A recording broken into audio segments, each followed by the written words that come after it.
అధికారంలోకి వస్తే చాలు ఆయన ఆలోచనలు మారిపోతాయి. ఏదో చేసేయాలన్న ఆరాటం మొదలైపోతుంది.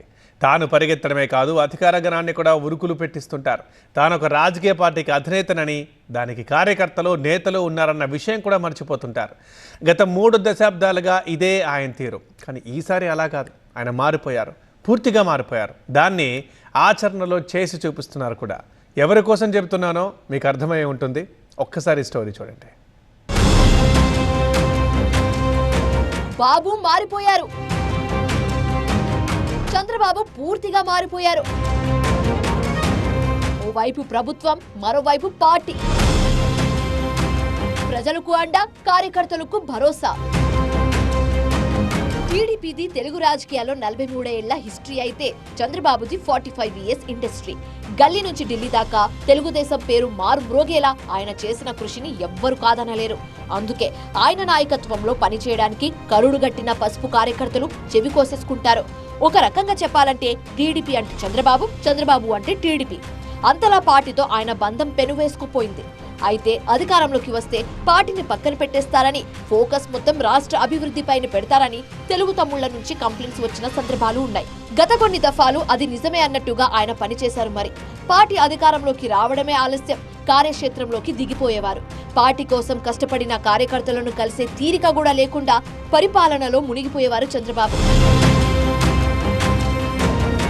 1995లో పార్టీ పగ్గాలు చేపట్టింది మొదలు 2019 వరకు టీడీపీ ఎప్పుడు అధికారంలోకి వచ్చినా చంద్రబాబు తీరు కార్యకర్తల్లో ఒకంత అసంతృప్తినే కలిగించేది. అధినేత పూర్తిగా పరిపాలనపై దృష్టి పెట్టడం, పార్టీని క్యాడర్ని అంతగా పట్టించుకోకపోవడం తెలుగు తమ్ముళ్లను చాలా బాధించేది. రాష్ట్ర పురోగతి కోసం అది తప్పదనుకొని కార్యకర్తల నుంచి నేతల దాకా అందరూ సర్దుకుపోయిన సందర్భాలు చాలానే ఉన్నాయి. అయితే క్యాడర్ని బలోపేతం చేయకపోతే పార్టీ ఎంత ఇబ్బంది పడాల్సి వస్తుందో 2019, 2024 మధ్య అనుభవాలు చంద్రబాబుకు బాగా తెలియజెప్పాయి. అందుకే ఈసారి చంద్రబాబు పూర్తిగా మారిపోయారు. ఆ మార్పును ఆచరణలు చూపే ప్రయత్నం చేస్తున్నారు. కూటమిగా అధికారంలోకి వచ్చిన పార్టీని మాత్రం మర్చిపోలేదు. ఎంత వర్క్ బిజీలో ఉన్నా క్యాడర్ పై కన్నేసి ఉంచుతున్నారు. వారి కోసం సమయం కేటాయిస్తూ భరోసా నింపుతున్నారు. గతంలో టీడీపీ ఎప్పుడు అధికారం చేపట్టినా సచివాలయంలోనే ఎక్కువగా గడిపేవారు చంద్రబాబు. పున్నమికో అమావాస్యకో అన్నట్టుగా అవసరమైనప్పుడు మాత్రమే పార్టీ ఆఫీస్కు వస్తుండేవారు. కానీ ఇప్పుడు అలా కాదు. వారానికి ఓసారైనా పనిగట్టుకుని మరీ ఆఫీసులో వాలిపోతున్నారు. ప్రతి ఈవెంట్లోనూ భాగస్వామి అవుతున్నారు. అంతేకాదు ముఖ్య నేతలు, కార్యకర్తలు పార్టీ ఆఫీస్కు వచ్చేలా చేస్తున్నారు. అలా అందరితో కలవడం ద్వారా ఎవరి అవసరాలేంటో, కష్ట నష్టాలేంటో తెలుసుకునే ప్రయత్నం చేస్తున్నారు. అటు ముఖ్యమంత్రిగా ప్రజలకు మంచి చేసే ప్రయత్నంలో ఉన్న చంద్రబాబు, ఇటు పార్టీ అధినేతగా కార్యకర్తలకు భరోసా కల్పించే ప్రయత్నం చేస్తున్నారు. పార్టీ 44వ వడిలోకి అడుగు పెడుతున్న సందర్భంగా అధినేతలో కనిపిస్తున్న మార్పు కార్యకర్తల్ని ఆనందంలో ముంచెత్తుతోంది. తాజాగా పార్టీ ఆవిర్భావ కార్యక్రమంలోనూ ఆయన ఇదే విషయాన్ని స్పష్టం చేయడం తెలుగు తమ్ముళ్లలో ఎక్కడలేని ఉత్సాహాన్ని నింపింది.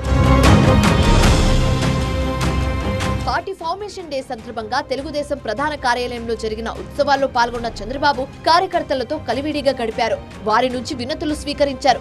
అంతేకాదు పార్టీలందు తెలుగుదేశం పార్టీ వేరయ్యా అన్నట్టుగా కార్యకర్తలు ప్రజాపక్షంగా ముందుకు సాగాలంటూ దిశానిర్దేశం చేశారు చంద్రబాబు.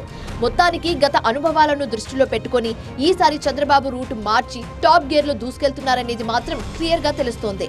ఒకవైపు పాలన, మరోవైపు పార్టీ ప్రతిష్ట, రెండు తనకు రెండు కళ్ళు అనే రీతిలో ముందుకు సాగుతున్నట్టు స్పష్టమవుతుంది. గతానికి భిన్నంగా వ్యవహరిస్తున్న అధినేతను చూసి తెలుగు తమ్ముళ్లు సైతం తెగ సంబరపడిపోతున్నారట. ఈ సంప్రదాయం ఇలాగే కొనసాగితే పార్టీకి, అధినేతకు తిరిగే ఉండదన్న అభిప్రాయం వ్యక్తం చేస్తున్నారు.